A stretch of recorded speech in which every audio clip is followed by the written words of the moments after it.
Okay, so in today's video, we're starting off with secondary economic activities. So as you've learned already, secondary economic activities are jobs where you manufacture, you make a product.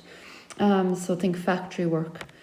Secondary economic activities process raw materials and they manufacture them into a product or a byproduct. So in simple terms, that means in a factory, you take in resource or raw materials, which are like your ingredients. You process them, you make a product, and then you sell that product, or it could be a byproduct. Now, a product would be a handbag that's going straight into the shop. That would be a finished product. A byproduct would be a factory that's maybe making the zips for the handbag or the silk for the lining of the handbag. Okay, so you can see a picture of a computer factory there. So there's the production line and they're processing and they're manufacturing and they're putting together the computer product.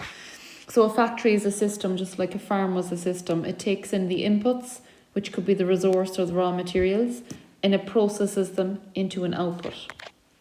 So resource materials come into the factory, they're called inputs. Now we can call them resource materials or raw materials. I suppose raw materials really are things that come from the nature, like eggs or milk or natural things, whereas resource materials could be anything, be that a fabric or paper or anything like that. Okay, so resource materials come in as an input. They are processed inside in the factory and they come out as a finished product. Okay, you obviously have waste products as well coming out of a factory, but think of it as an inputs, processes and outputs. So for an example, we look at a dairy processing factory. Their inputs would be milk, electricity to run the factory, capital, they need the money to pay the workers, to pay the electricity, to pay the farmers for giving them the milk. They need to pay the workers like labour, that's an input, labour, and services, that could be broadband for making video conference calls and emailing clients. It could be water. You need water coming into the factory, you need electricity, there's loads of inputs and services. The processes in the dairy processing factory would be the actual manual work.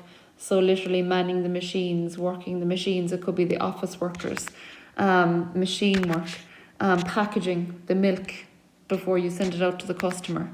Like I mentioned earlier, the office work, that would be a process. So you have people working on the production line, literally putting the milk into the cartons and sending that off.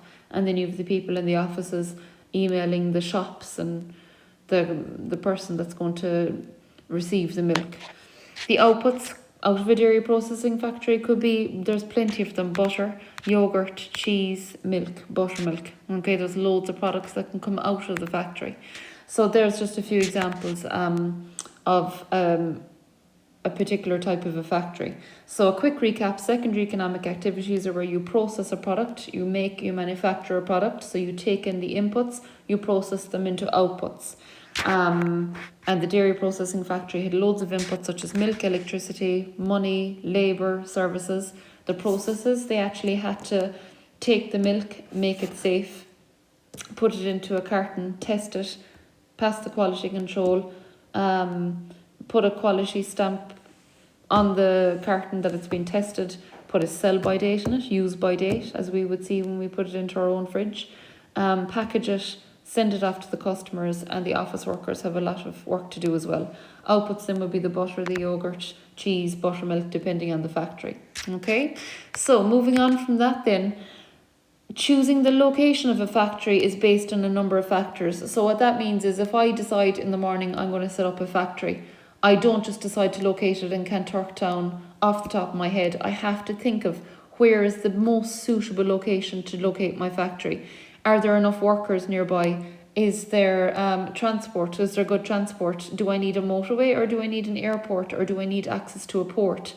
So there's a lot of factors that can influence where you locate your factory. So one would be resource materials. So what are you using in the factory? What are your resource materials that you need to make your product? If your resource or your raw materials are bulky, then you're going to need to locate close to them. For example, if you are, we'll say, working with the likes of heavy materials like steel, or we'll say iron ore, wouldn't it be more practical to locate near to the iron ore quarries or the mines, so that you are not transporting them for long distances? Because if you're paying a truck to transport bulky resource materials or raw materials, that costs you a fortune. So the closer you locate your factory to your resource materials, the cheaper it is for you. If your resource materials or raw materials are perishable, such as the milk for the dairy processing plant, of course you're going to have to locate your factory close to them, because your milk, you don't want to be transporting your milk for 7 or 8 hours to the factory, because the longer you're transporting it, the quicker it'll go off, and you have to mind it.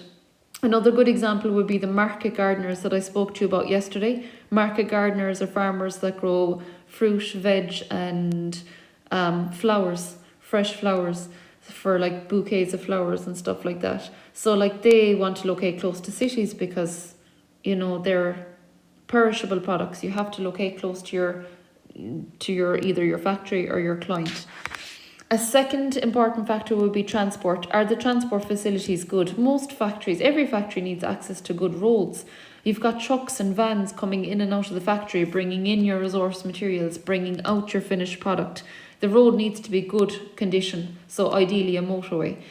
You don't want to be stuck in traffic either.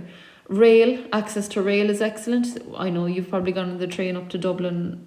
That's, you know, us going up as a tourist or going to a concert or to a match. But a lot of the rail cargo is commercial products as well. Airports are really, really important, access to airports. So many factories locate on the ring roads outside the city. Now we've only one ring road in Ireland, and that's the M50. That goes right around Dublin city and it avoids the city centre traffic. So if I am a factory that needs to ship in my resource materials, I want to get them in through Dublin port. So I literally will get my truck straight on that M50, straight out to Dublin port. I'm avoiding all traffic. Equally, if I am a factory that wants to fly in my products via airplane, like microchips for computers, they can be brought into Dublin Airport, and then I can go from Dublin Airport onto the M50 straight out to my factory. So that's why a lot of factories, you will find them located all along the M50 or close enough to it. Some factories locate close to a port, like I mentioned earlier, because they might be shipping in heavy, bulky products, or they might be shipping their product out to Europe.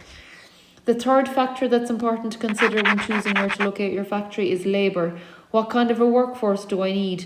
A lot of factories do need a skilled workforce. So ideally locate near colleges, universities, so that you'll get access to fresh graduates with the best of skills.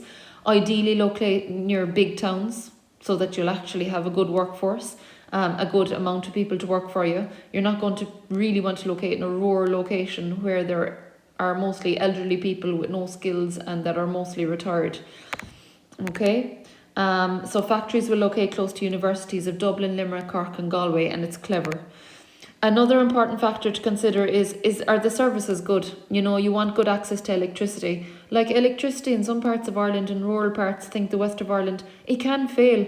You can get power outages often a couple of times a week, and that's not good enough for a factory. They want access to good electricity. Water is something that's used in a lot of the processing in factories, in dairy processing plants, in computer factories, so you need access to a good water supply. Telecommunications are really important. That's access to a good phone line and access to broadband and internet.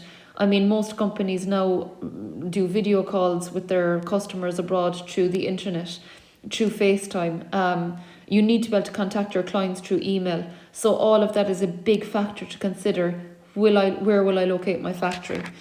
Government policy is a big thing, and just to simplify that down for you, if the government, such as the Irish government, are willing to give grants, extra money, tax breaks, tax incentives to factories to locate here, then they will choose to locate here. And that's what the Irish government often try to do. They try to lure in factories and companies from abroad, and they say to them, please set up in Ireland. We will give you a tax break for 5 years where we won't charge you any tax, or we'll charge you at a low tax rate. So that's really, really good that the government do that. In fact, we've actually set up the IDA, which is the Industrial Development Authority.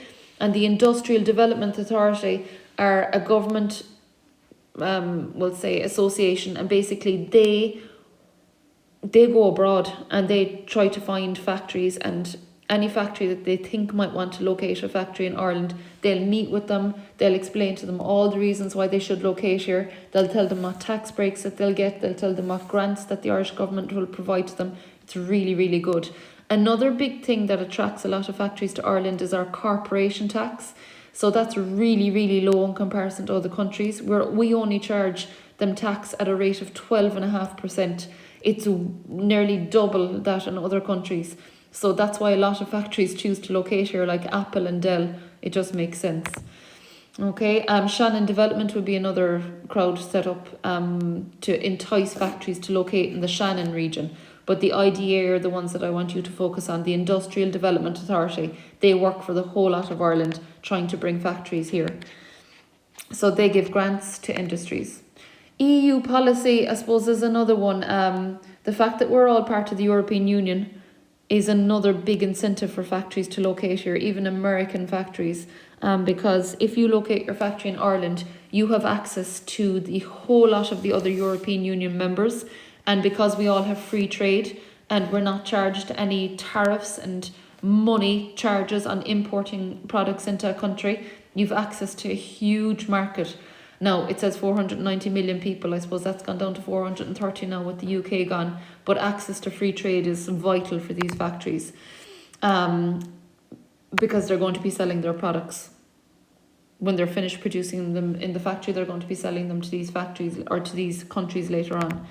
Capital, money. A lot of factories need money. They need extra help. They have so much money in the bank themselves, but they need more. They need loans from banks. So if the government are willing and the banks in Ireland are willing to lend them money, that entices them to set up as well. Okay, so they're all of the factors that affect where you locate your factory. Just to finish up, there's two different types of factories. A light factory or a light industry uses light raw materials or light resource materials, and they make small products. So they can locate in industrial estates at the edges of towns. Okay, so they work with light products. So they can fly in their raw materials and fly them out. It's easy for them to operate. Such as a textile industry, making clothes, an industrial estate, is usually found in the edges of towns, because you want to go straight onto that main road or that motorway. You don't want to be in the middle of the town. You want to avoid traffic. A heavy industry is the total opposite. They work with heavy, bulky resource or raw materials, such as cement factories or steel making. So they really would want to locate close to ports, because they're going to be shipping in a lot of their materials. They don't go near really industrial estates at all. You'll find heavy industries by the ports. So industrial estates is an area set aside for factories. Inside in it, it's a big yard, a big area. They have a load of factory buildings put in. You can buy the factory building or you can rent it. There's a load of services such as water, electricity. The bin companies will come in. It's well set up. So it entices factories to set up in towns as well. So I hope that I've explained this okay for you. So just a quick recap. Choosing your factory and where you locate it is based on a number of factors. The type of resource material that you're using. Locate close to it if possible. The transport, is it good? Labour, have you access to a skilled workforce? Services, are the water, electricity, broadband good? Government, are they willing to give tax breaks, tax incentives, grants? EU, access to the European Union market, free trade, huge market of customers. Capital, are the banks willing to loan them money to start up? So there's a lot of factors at play there. So you've a light industry that makes light products, heavy industry makes heavy bulky products. Light industries will locate in industrial estates, near airports as well.